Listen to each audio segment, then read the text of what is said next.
اور ایسی چلی کہ غریب نواز کے ہاتھوں 90 لاکھ لوگ کلمہ پڑھ کر مسلمان ہو گئے.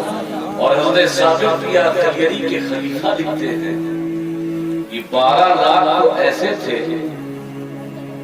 جو غریب نواز کی بارگاہ میں بیٹھے تھے، صرف انہوں نے غریب نواز کے چہرے کو دیکھا تھا.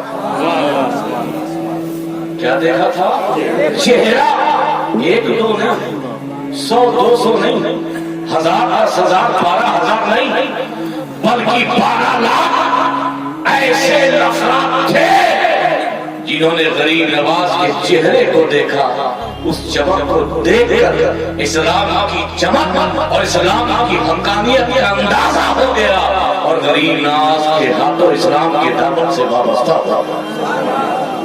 تو ہمیں نہ خنجر و تلوار کی ضرورت ہے، بس رسول پاک کے کردار کی ضرورت ہے.